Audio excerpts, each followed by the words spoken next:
Sahabat Lapo Cabia, ikuti cerita bersambung Manusia Harimau Merantau Lagi. Selamat mendengarkan. Tampak jelas bahwa Ki Ampuh yang sudah melihat cara hidup dan bergaul dengan orang-orang pintar Sumatera itu kini telah jauh berubah dengan bagaimana ia dulu ketika merasa dirinya hebat sekali di Jawa, dan caranya yang baru ini membuat ia disenangi. Demikianlah malam persahabatan dengan orang-orang di desa itu telah memberi kawan-kawan baru kepada Ki Ampuh. Ia pun menjadi buah bibir di antara penduduk di sana sebagai orang berilmu yang amat simpatik. Dan malam itu ia diundang makan oleh Sultan Naparas. Larut malam baru kembali ke rumah keluarga Erwin. Ia tidur di sana, satu rumah dengan bekas musuh besarnya, hanya kamar berlainan. Sebelum ia hanyut di bawah aneka rupa impian, ia teringat kembali ke masa-masa silam, saat-saat ia begitu benci kepada Erwin dan hendak melenyapkan orang muda itu dari permukaan bumi. Terbayang olehnya si Itam, dukun ilmu hitam yang hidup dengan menjual ilmu jahatnya, membinasakan orang-orang lain yang tak dikenalnya. Dukun yang mau berbuat dosa apapun asalkan ia mendapat uang. Ki Ampuh teringat bagaimana dia dulu meminta bantuan Itam untuk menyingkirkan Erwin setelah ia sendiri gagal melaksanakannya karena ia tidak mampu membunuh anak muda itu. Terbayang pula olehnya Adam, anak orang kaya yang tergila-gila pada Indah Hayati yang akhirnya jadi istri Erwin karena ia hanya bertepuk sebelah tangan dan mengandalkan kekayaan untuk membeli cinta. Tampak olehnya anak orang kaya itu akhirnya menjadi bodoh dan bisu setelah ditidurkan oleh Erwin di dalam sebuah lubang kuburan di karet. Ia teringat kembali pada kekejamannya, menjadikan dirinya tikus siluman hendak membunuh anak Erwin, tetapi tiada berdaya karena telapak tangan dan kaki bayi itu diberi lumpur kuburan Datuk Nan Kuniang, si mayat di Kebayoran Lama yang bisa bangkit dari kuburan lalu gentayangan. Semua hantu atau makhluk-makhluk ajaib itu punya hubungan dengan ayah anak kakek Erwin, sehingga mereka pula selalu melindungi Erwin dari kejahatannya. Kenangan itu bukan hanya menimbulkan sesal, tetapi juga amat menyakiti perasaan Ki Ampuh. Apalagi ketika ia teringat bagaimana ia menggigit mati mertua Erwin yang tidak berdosa. Dalam kenangan ke masa silam itulah Ki Ampuh akhirnya tertidur. Tetapi hanya sebentar ia tenang. Kemudian ia digoda oleh berbagai impian jahat yang membuat dia bermandikan puluh dan dengan napas terengah-engah terjaga dari tidurnya. Keesokan paginya ia makan bersama Erwin dan beberapa anggota keluarganya, termasuk pula Sultan Naparas yang pagi itu juga diundang. Siangnya ia mulai menurunkan beberapa ilmu kepada Olowan. Ki Ampuh melakukannya dengan senang hati karena setelah sekian banyak tahun melakukan kejahatan, kini ia dengan berbuat baik pada masyarakat yang begitu baik budi padanya. "Kau sangat berbakat anak muda," kata Ki Ampuh kepada Olowan dalam sebuah kamar tertutup yang khusus disediakan untuk penurunan ilmu itu. "Bapak, panggillah aku dengan Olowan saja. Bukankah Bapak sudah jadi guruku? Apakah semua orang-orang tinggi ilmu di Jawa baik hati seperti Bapak?" Ki Ampuh malu mendengar ia dikatakan baik hati. Kalaulah Olowan tahu bagaimana jahatnya ia dulu, kalau Erwin menceritakan bagaimana ia dulu, tentu Olowan tidak akan bertanya begitu, bahkan tidak akan pernah ingin belajar dari dia. Dan masyarakat desa dengan segala macam kepintaran mereka tentu telah membinasakannya. Tetapi Erwin ternyata seorang muda yang amat pemaaf dan berbudi luhur, sepatapun ia tidak mau berkisah tentang bagaimana Ki Ampuh itu dulu. 5 hari Olawan berguru, ia merasakan perubahan pada dirinya. Semua ilmu dari Bapak akan kugunakan untuk kemanusiaan dan pembelaan diri semata-mata. Terkutuk aku kalau aku memakainya untuk tujuan buruk, kata Olawan. Walaupun Ki Ampuh tidak meminta ia berjanji demikian. Mendengar ini, Ki Ampuh tambah yakin bahwa semua orang di desa itu menuntut ilmu hanya untuk maksud yang baik, sekali-kali tidak untuk menganiaya orang lain. Tiap hari ada saja orang kampung di desa yang mengundang Ki Ampuh makan karena senang dan ingin bersahabat serta menunjukkan keramah tamahannya ikhlas kepadanya. Mengalami semuanya ini, kian terasa oleh Ki Ampuh betapa jahatnya ia dahulu ketika masih mempergunakan ilmu kepandaian untuk mencari uang semata-mata. Tetapi kini disadarinya bahwa bagaimanapun ia mengkomersilkan kepandaian, toh ia tidak pernah menjadi kaya. Ia jarang mempunyai ketentraman dalam hati. Hampir sebulan lamanya Ki Ampuh di Tapanuli Selatan.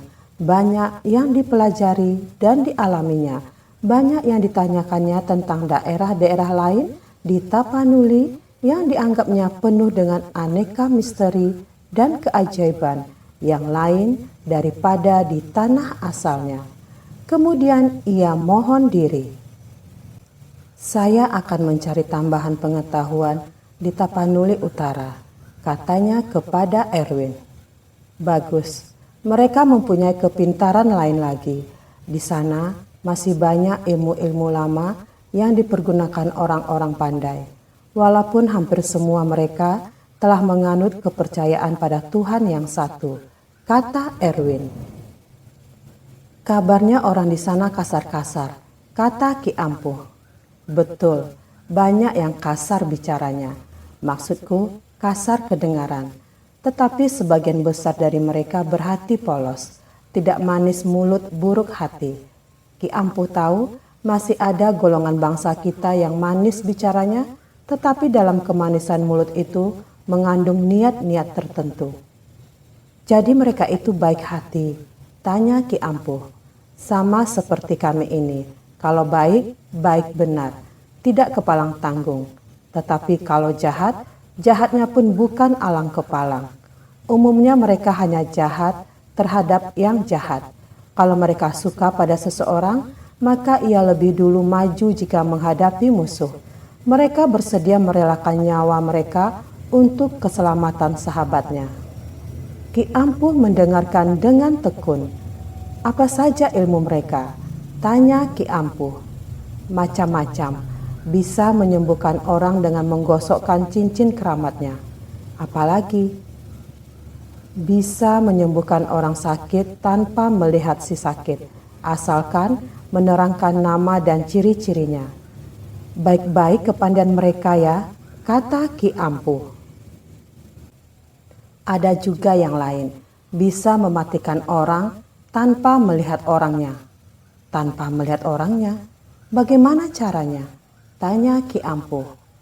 Cukup dengan mengetahui nama, jenis kelaminnya, dan di sebelah mana tinggalnya.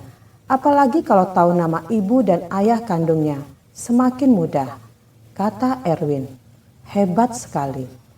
Kalau mereka mempunyai gambar seseorang, maka ia bisa lakukan apa kehendak hatinya terhadap orang itu, sahut Erwin kembali. Umpamanya, tanya Ki Ampuh. Membuatnya sakit, membuatnya gila, bisa juga membuatnya jatuh cinta. Pada yang membuat, tanya Ki Ampuh. Itu pasti, tetapi pada yang minta tolong juga bisa. Terima bayaran? Tanya Ki Ampuh lagi. Ada yang memperdagangkan ilmu, kalau maksud jahat selalu diperdagangkan untuk kepentingan orang lain. Begitu sahut Erwin. Ki Ampuh diam. Rupanya Di Sumatera juga ada dukun atau pandai sihir yang mencari makan dengan ilmunya itu. Tak berbeda dengan di Jawa atau pulau lain. Mahal bayaran untuk menjahati orang lain? Tanya Ki Ampuh. Pada saat itu, Ki Ampuh yang sudah banyak berubah dan berniat untuk tidak lagi menjahati sesama manusia lupa bahwa pertanyaan-pertanyaan itu menimbulkan tanda tanya pada Erwin. Erwin bertanya, "Mengapa Ki Ampuh tanyakan itu?" "Oh, aku kira di Sumatera tidak ada orang yang terima bayaran untuk ilmunya." "Ah, di mana-mana sama saja. Yang begitu bukan tergantung tempat atau golongan, tetapi pada manusianya," kata Erwin. Malam menjelang keberangkatan Ki Ampuh, sahabat kenalannya di desa mengadakan pesta perpisahan. Olowan dan beberapa anak muda yang berguru pada Ki Ampuh merasa sedih dengan keberangkatan orang pandai itu, yang ditinggal berjanji akan singgah di rumah Ki Ampuh manakala mereka ke Jawa. Berangkatlah bekas murid Mbah Penasaran itu dengan meninggalkan kesan yang baik. Tak seorang pun di sana mengetahui riwayat hidup Ki Ampuh di masa lampau. Ki Ampuh menumpang bis sampai di Sibolga. Ia berniat hendak mencari tambahan ilmu lagi di kota itu. Konon menurut cerita yang didengarnya, di sana ada guru ilmu air. Orang bisa menyelam berjam-jam tanpa mengambil napas. Semua dengan mantra-mantra. Dengan ilmu gaibnya, orang tak usah khawatir berlayar di mana dan kemana saja. Tak usah gentar akan ditempa angin atau badai. Jampi-jampinya dapat menghalau taufan dari perahu atau tongkang. Kepalang tanggung, pikir Ki Ampuh. Dia toh sudah berada di pulau yang kaya kegaiban dan keajaiban itu. Mengapa pula tidak semua dipelajari? Tak ada istilah kelebihan ilmu di atas dunia ini. Hampir sebulan pula Ki Ampuh di kota tepian yang indah itu. Bahkan hampir ia jatuh hati pada seorang janda muda di sana. Tetapi karena ia sudah bukan Ki Ampuh yang lama yang berhati jahat, maka imannya dapat menolak.